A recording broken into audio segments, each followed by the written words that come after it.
She had been lying in that corridor for 6 hours, not in a medical bay, not on a cot, in a corridor on the floor of a space station holding 40,000 beings. And not one of them stopped, not one of them signed, and the reason they gave for letting a child die in a hallway was 4 words long: "It's not our problem."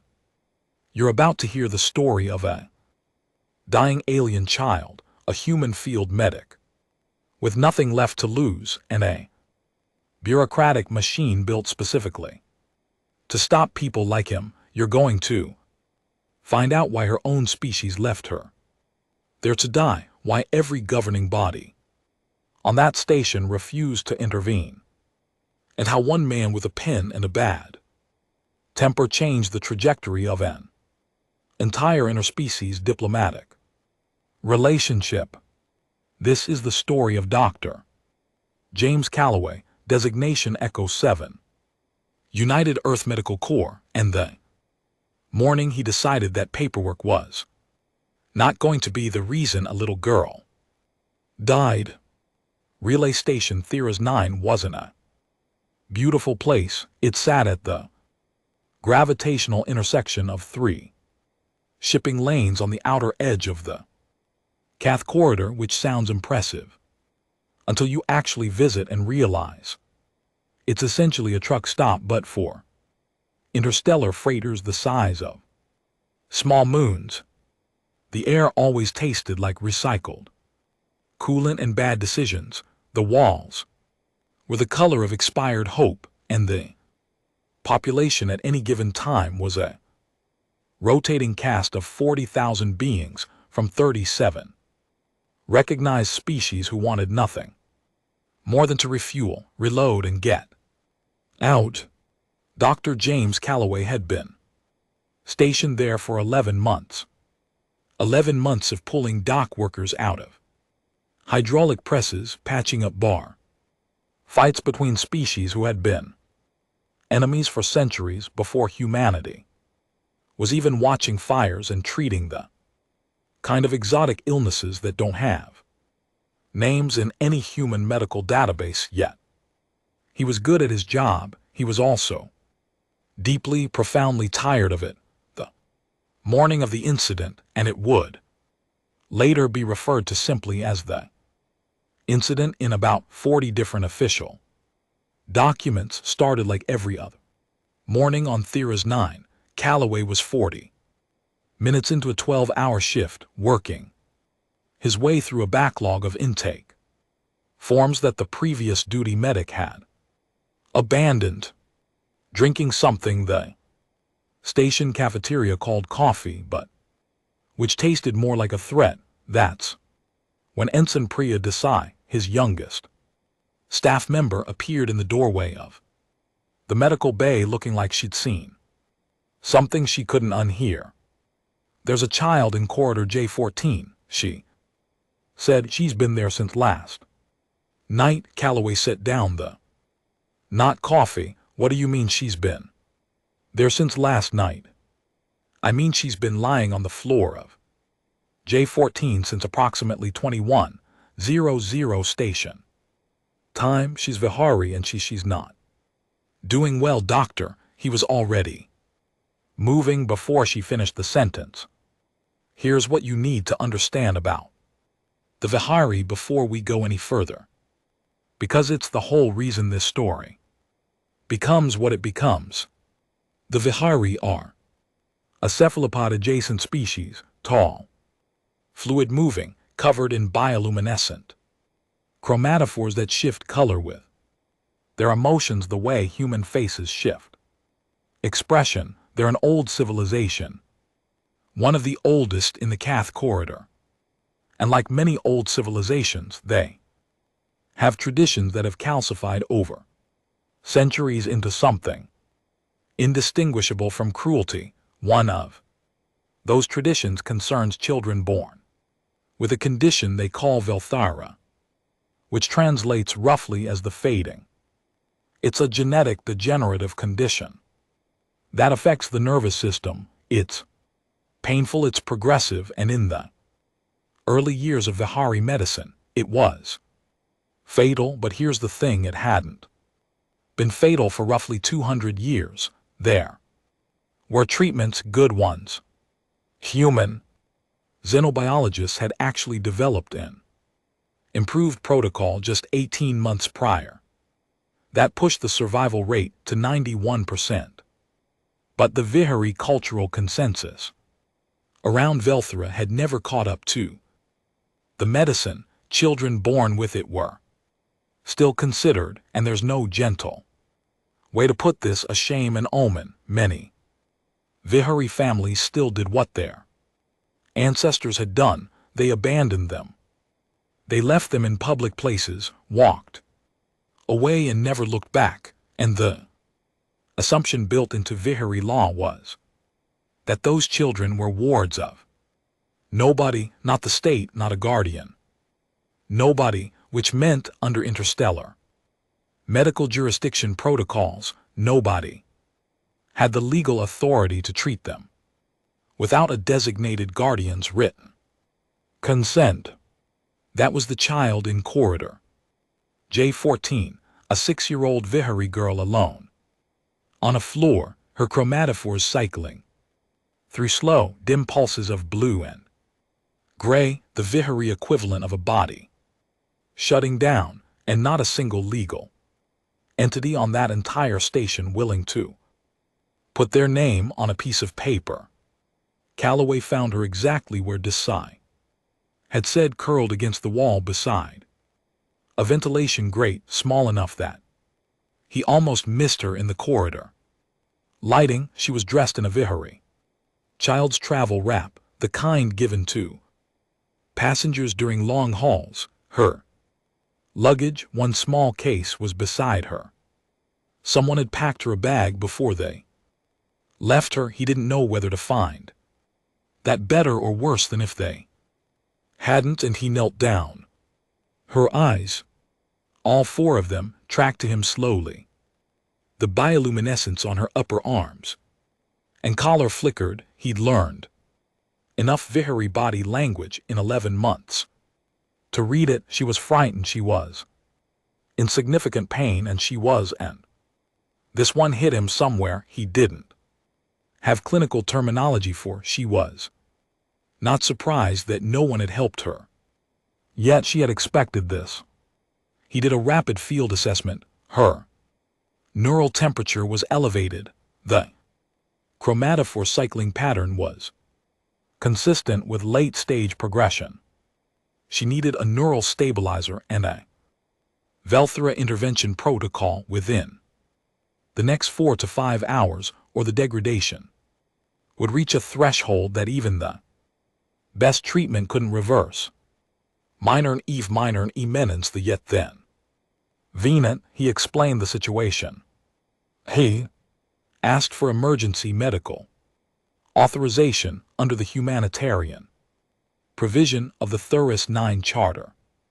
The duty administrator told him that the humanitarian provision required confirmed threat to a recognized ward of a recognized state.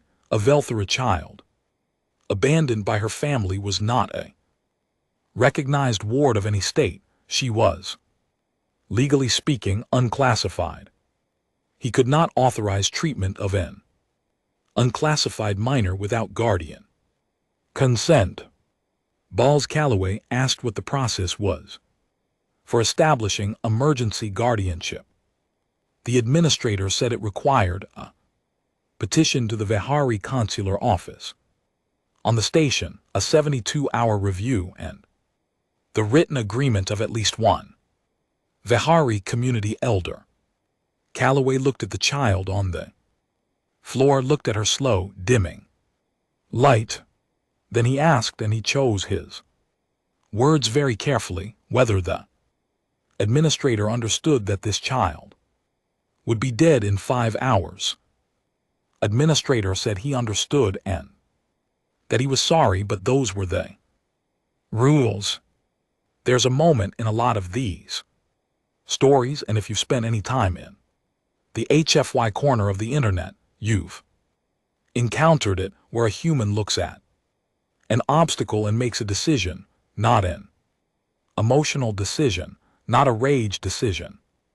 A cold, methodical, I am going to find every seam in this wall until one of them gives decision. That's the moment. Calloway had in corridor J14, crouched next to a fading alien child who had been abandoned by every system designed to protect her. He didn't rage, he didn't make speeches. He pulled out his personal tablet, opened the UEMC legal database and started reading. The United Earth Medical Corps had been operating in interspecies environments for 60 years. In that time, their legal team and the UEMC legal team was legendary because treating xenospecies in the middle of diplomatic minefields required a legal framework that could survive contact with 37 different sovereign legal systems simultaneously, had built-in provisions that most field medics never needed to know about. One of those provisions was Article 7, subsection 12 of the UEMC Field Medical Authority Charter. Calloway had read it once during orientation and hadn't thought about it since.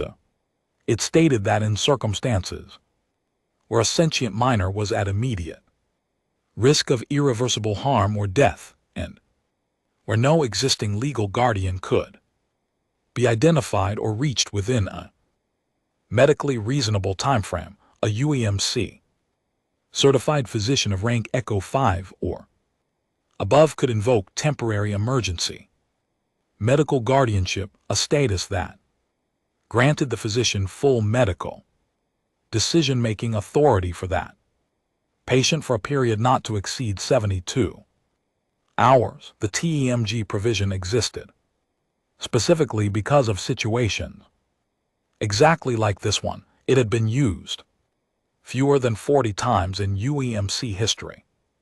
It required the physician's signature, their service number, a sworn declaration that all standard avenues had been exhausted, and this was the part that had teeth. It was legally binding under UEMC charter in every station, ship, and facility that had signed a UEMC operating agreement. Theras 9 had signed a UEMC operating agreement. Calloway filled out the form. In approximately 4 minutes, he signed it. He transmitted it to UEMC Central with a priority flag, and then he picked up the child, who made a small sound, a Vihari sound he didn't have a word for.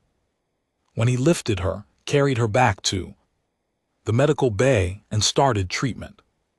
If this were a story about a man who found a loophole and everyone nodded and said good job and the problem went away, it would be a 5-minute video. What actually happened in the next 6 hours was considerably more complicated, because the moment that TEMG filing hit the UEMC system, it triggered 3 separate notifications.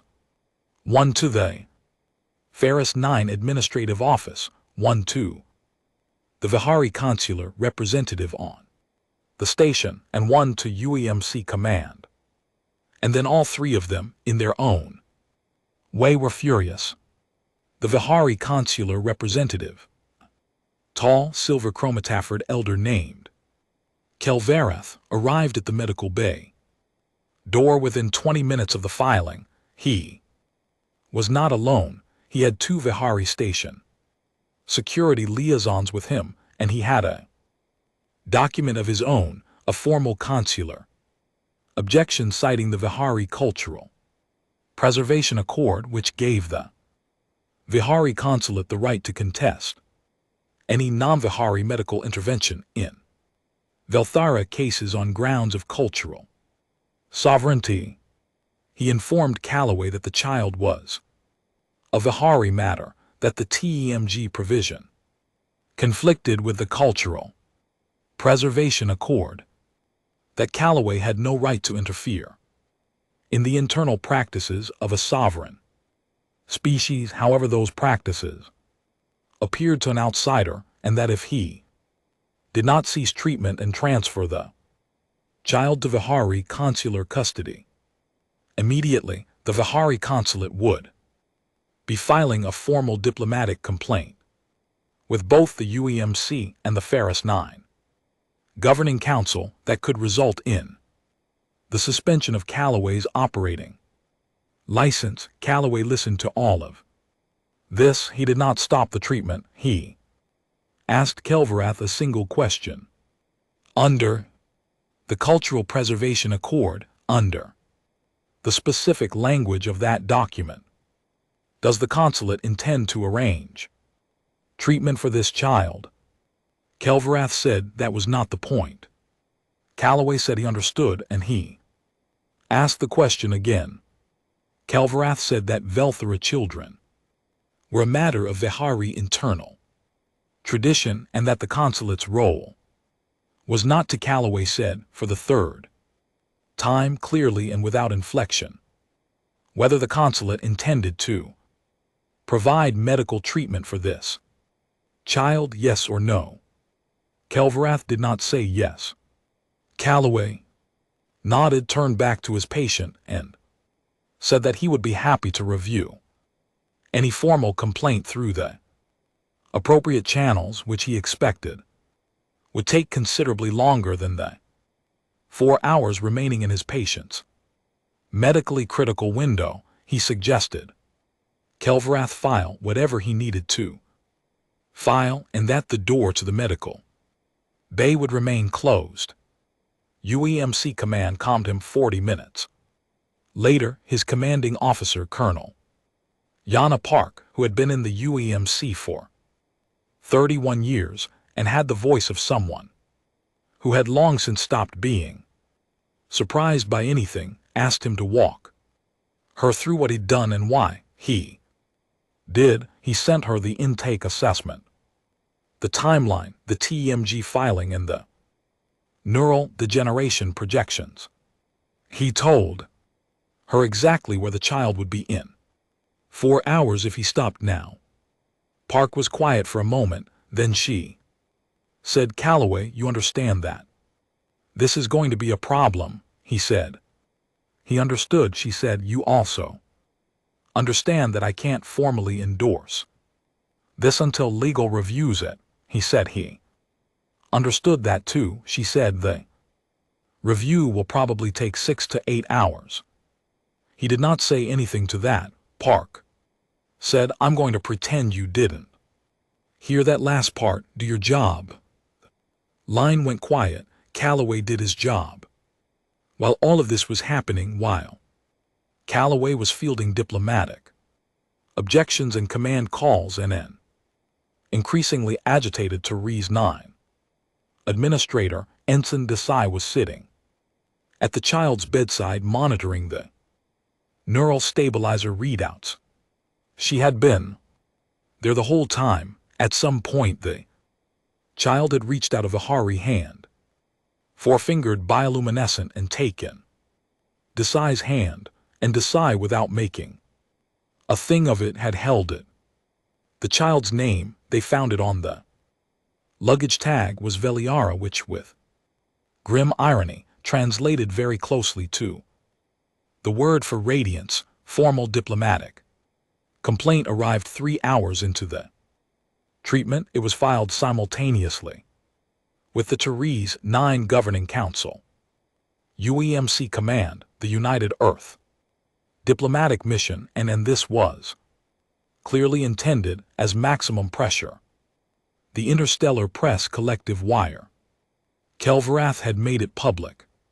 The complaint framed the situation as a human physician overriding Vihari cultural autonomy, applying his own species values to a Vihari child without consent, setting a precedent that any sufficiently motivated human doctor could invoke to interfere in the internal practices of any non-human species.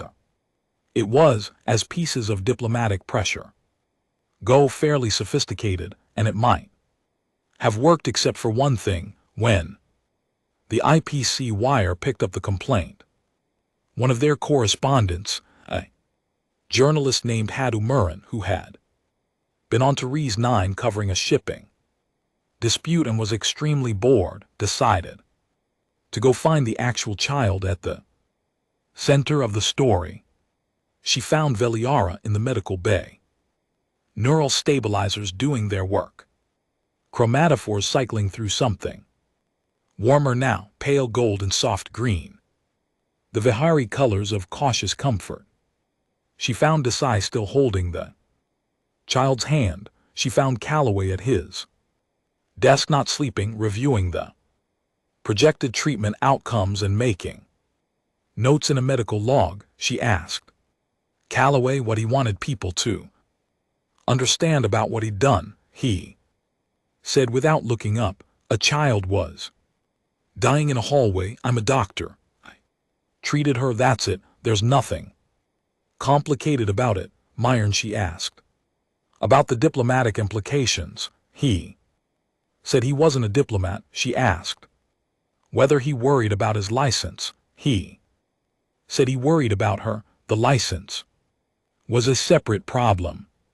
The story hit the IPC wire 4 hours later, while Veliara was sleeping, her chromatophores cycling slowly through the deep, steady amber that meant, in Vihari physiological terms, that the crisis had passed. The neural degeneration had been halted. She was stable. She was going to live. The story hit differently than Kelverath had calculated. It included the timeline, the 6 hours she'd been in the corridor before Calloway found her.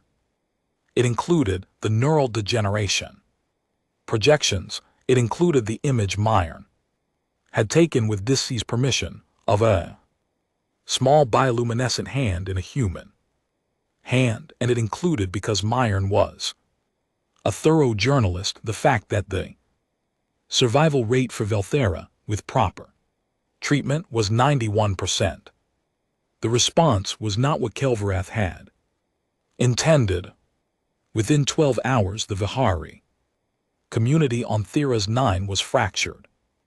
Younger Vihari, many of them who had grown up outside the homeworld, who had been educated in interspecies institutions, who had Velthara friends, were furious, not at Calloway, at the tradition. There were public statements.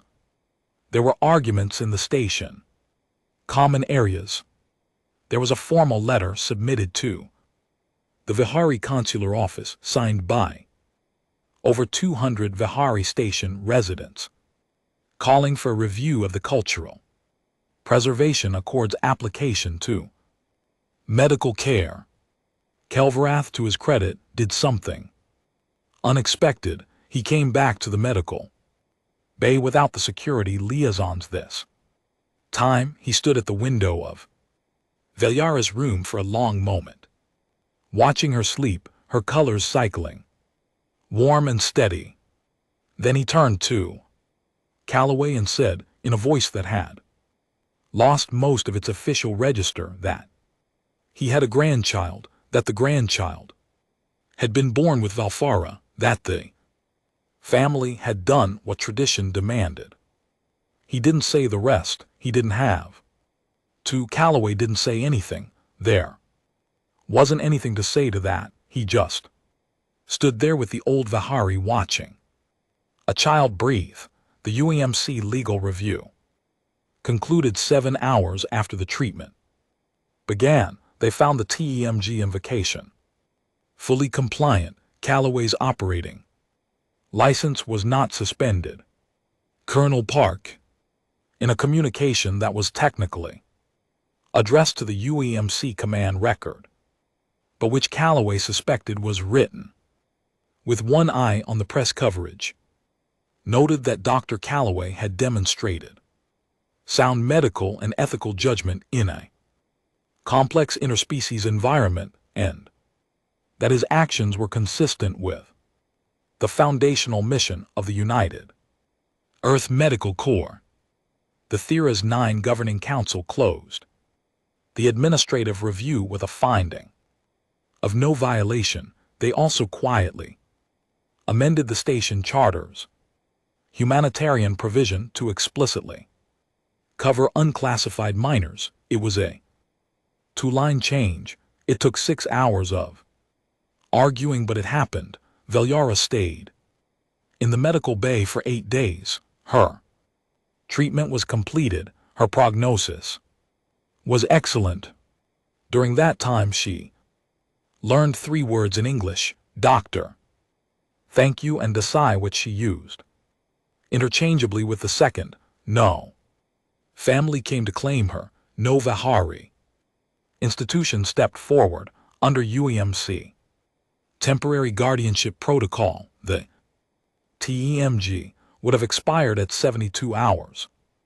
But by that point Calloway had filed for an extension through the Thera's 9 Family Services Office. That extension was granted, and then another, and then a third. The formal guardianship process that followed was not fast, and it was not simple, and it involved a level of paperwork that would have defeated a less stubborn man. There were Vihadi cultural oversight hearings. There were interspecies family law consultations. There were 3 separate review boards that all wanted to know if a human was really the appropriate long-term option for a Vihadi child. Calloway attended every hearing. He submitted every document. He answered every question. And at no point did he describe what he was doing as extraordinary or selfless or diplomatic, because he didn't think of it as any of those things. He thought of it as the obvious conclusion to a decision he'd already made in a corridor when he picked up a child who needed to be picked up. Velyara was formally placed in his care 14 months after the morning he found her. In J14, she was 7 years old. Her chromatophores, fully healthy now, were vivid and quick. She was an expressive child, her colors shifting fast and bright with everything she felt, which turned out to be a great deal. She continued aggressively to call Ensign Desai by her first name despite being corrected every single time. The case was cited in the subsequent revision of the Interstellar Medical Ethics Charter. The TEMG provision was expanded and formalized across all UEMC signatory stations. 2 years later, the Vihadi Home Council opened a formal review of the cultural preservation accord scope, a review that is, at the time this story is set, still ongoing. Whether it results in change and how much is still being decided by the Vihadi people in their own time, in their own way. That part is not Calloway's story to tell. His story is what happened in a corridor, on a station that smelled like recycled coolant. A child was dying. He had a pen, an illegal database, and enough stubborn certainty that a human being's first and only obligation is to not walk past someone who needs help. So he signed the papers. That's it. That's the whole thing. If you want to hear more stories like this, humans doing the quiet, unremarkable, world-shifting thing of simply refusing to accept that a problem isn't theirs to solve, there's more. Where this came from, check the next video. It's waiting.